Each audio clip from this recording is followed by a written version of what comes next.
నమస్తే. ప్రస్తుతం మనతో పాటు ప్రముఖ సినీ విశ్లేషకులు ఇమ్మంది రామారావు ఉన్నారు. ఆయనతో మాట్లాడదాం. నమస్తే సార్. నమస్తే అమ్మా. సార్, ఇటు పవన్ కళ్యాణ్ గురించి, ఆయన కొడుకు అఖిరానందన్ గురించి ఒక 2 అప్డేట్స్ ఉన్నాయి. ఏంటంటే పవన్ కళ్యాణ్ విషయానికి వస్తే గబ్బర్ సింగ్ రిలీజ్ కుంది అని చెప్పేసి అంటున్నారు. అంటే ఆల్రెడీ ఖుషి లాంటి సినిమాలు వచ్చి చాలా అప్లాజ్ వచ్చింది. అండ్ మళ్ళీ గబ్బర్ సింగ్ రిలీజ్ అవుతోంది అంటున్నారు. ఇటేమో అఖిరానందన్ది రామ్ చరణ్ ప్రొడ్యూస్ చేయబోతున్నారు మూవీ అని చెప్పేసి అంటున్నారు.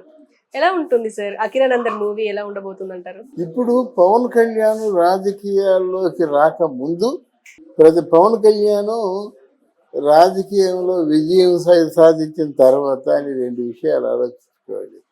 నిన్న పవన్ కళ్యాణ్ ఏమిటంటే ఏమి చెప్పలేము, ప్రశ్నిస్తాను అని ఆయన చెప్పిందే చెప్పగలం. ఈరోజు పవన్ కళ్యాణ్ ఏమిటంటే భారతదేశంలో ఆయనే ప్రముఖుడైపోయాడు, మోదీకి ప్రాణ స్నేహితుడు అయిపోయాడు, కూటమికి ప్రాణం అయిపోయాడు. ఎన్నో ఉన్నాయి. ఈరోజు గబ్బర్ సింగ్ సినిమా రిలీజ్ అయిందంటే బ్రహ్మాండంగా వసూలు చేసేస్తుంది డబ్బు, అంత లాభమే కదా అది. రెండోది ఏమిటి, దిల్ రాజు మాట అనుకుంటాను. రెండోది ఏమిటంటే ఇప్పుడు అఖిరానందన్ ఇప్పట్లోనే సినిమాలు మొదలు పెట్టాలి. ఎందుకంటే మిగతా వాళ్ళకున్న ఇమేజ్ కంటే, ఇంప్రెషన్ కంటే పవన్ కళ్యాణ్ కొడుకు పవన్ కళ్యాణ్ కంటే బాగున్నాడు. పవన్ కళ్యాణ్ అభిమానులు క్షమించాలి, అంటే ఎత్తైన కొడుకు, అందమైన కొడుకు, తర్వాత మంచి కళ్ళు, మనకి కనుముక్కు తీరు ఉంది. 2 ఆర్టిస్టులు పుట్టినటువంటి వ్యక్తి కనుక చాలా స్టైలిష్గా ఉన్నాడు. ఎక్కడికి వెళ్ళినప్పుడు కూడా ఇలా తలెత్తి చూస్తున్నారు కదా అందరూను. అందువల్ల అట్లాంటి వ్యక్తిని రామ్ చరణ్ ముందు ఇనిషియేషన్ తీసుకొని సినిమా స్టార్ట్ చేయబోతున్నాడు. అందుకు తగ్గ కార్యాచరణ కూడా మొదలు పెట్టేశాడు. అంటే వాళ్ళ నాన్న ఎక్కడ ఆయన ట్రైనింగ్ అయ్యాడు, ఎల్ సత్యానంద్ అని విశాఖపట్నంలో ఉన్నాడు, ఆయన దగ్గరే ట్రైనింగ్ ఇప్పిస్తున్నాడు అన్నమాట. ఇక్కడ ఏంటంటే జాక్పాట్ కొట్టినట్టేనమ్మా. ఈ 5 సంవత్సరాల్లో ఎవరేం చేసినప్పుడు కూడా జాక్పాట్ కొట్టినట్టే. ఇప్పుడు పవన్ కళ్యాణ్ కొడుకు మొదటి సినిమాకే 10 కోట్లు తీసుకుంటాడు. మొదటి సినిమాకే 10 కోట్లు తీసుకుంటారు. సినిమాలు తీసేవాళ్ళు వరుసలో లైన్లు ఉంటారు. 100 కోట్లు 200 కోట్లు పెట్టి పవన్ కళ్యాణ్ కొడుకుతో సినిమా తీస్తే పవన్ కళ్యాణ్ దృష్టిలో వాళ్ళు ఎలా ఉంటారు? వాడు నా కొడుకుని ఇంత ఆదరిస్తుంటారు అనుకుంటారు. అది మిగతా ఉంటాయి రాజకీయాల్లో, అవన్నీ సర్దుబాటు చేసుకుంటారు అన్నమాట. అంటే ఎవరైనా ముందుకు వస్తారు. అఖిరానందంతో సినిమాలు తీయడానికి ఆయన ఓపిక, కానీ ఎన్ని సినిమాలు తీయాలంటే అన్ని సినిమాలు ఈ 5 సంవత్సరాల కాలంలో చేయడానికి ముందుకు వస్తారన్నమాట. అందుకు రామ్ చరణ్ కూడా చాలా మంచి ప్లాన్ వేశాడు. వరుసగా రామ్ చరణ్ సినిమాలు తీసే అవకాశం ఉంది, ఎందుకంటే అంతగా లాభాలు కూడా వస్తాయి. వరుసగా రామ్ చరణే ఈయన హీరోగా రెమ్యునరేషన్ ఇవ్వాల్సి వస్తుంది, ఎందుకంటే ఇస్తాడు, ఎందుకంటే కొడుకే కదా, బయట వాళ్ళకి ఇచ్చేది లేదు కదా.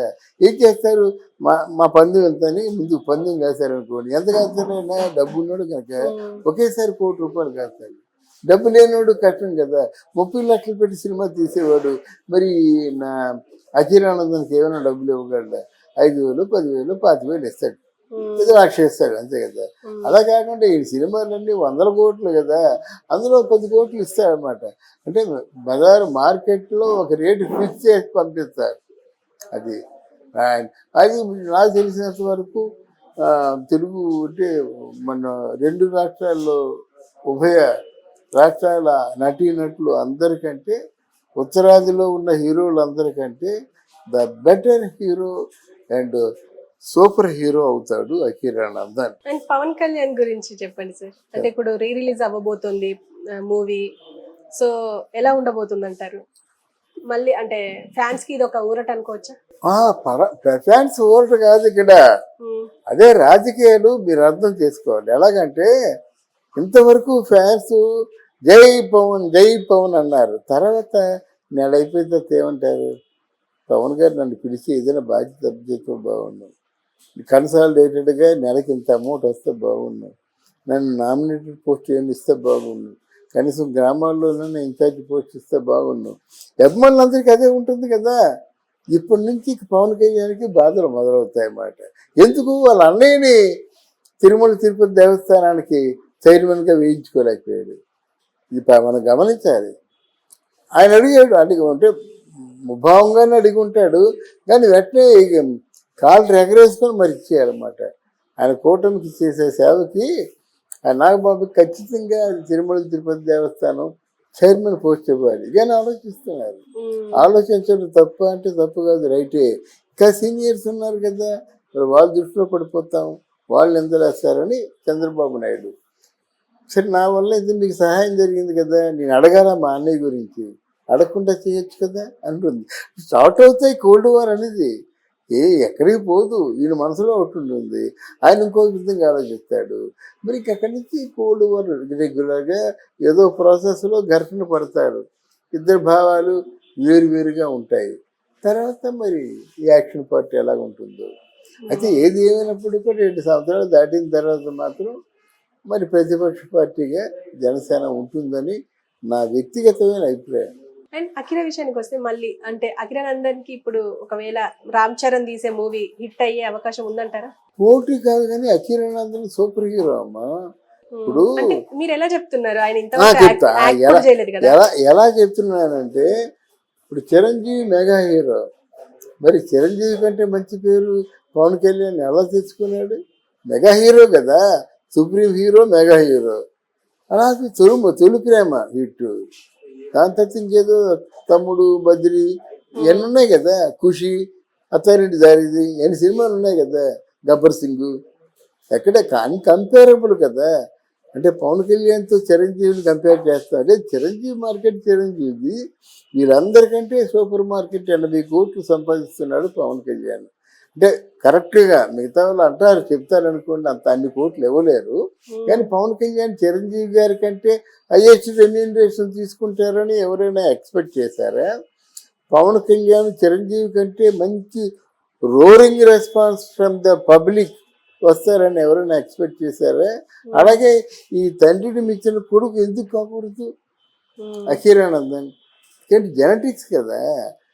పవన్ కళ్యాణ్ 5 అడుగుల 8 అంగుళాలు 10 అంగుళాలు ఉన్నాడు, ఈయన 6 అడుగుల 5 అంగుళాలు ఉన్నాడు.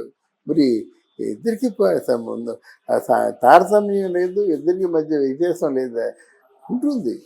ఇప్పుడు ఆయన హీరో అయినట్టే the most wanted lover boy అవుతాడు. ప్రభాస్ గారు కానీ సరిగ్గా పాలు కారేటువంటి బొగ్గలు 19 years, అలాంటి వాళ్ళని ఇంకా లవ్ చేయని వాళ్ళు ఉండరు ఎవరు. అలా లవ్ చేస్తేనే సినిమాలు ఆడుతాయి, ఇది అంతే కదా. అలా అంత క్రేజీ ఉంటేనే సినిమాలు ఆడుతాయి. అలాంటి మరి దేవరకొండ కూడా సినిమాలు కూడా అలా ఆడాయి కదా. ఆయన స్వయంగా చేసుకున్న నేరం అంత పని చేసింది, కానీ దేవరకొండ సినిమాలు కూడా ఆడాయి బాగా. అది ఓకే సార్, థ్యాంక్ యూ అమ్మా.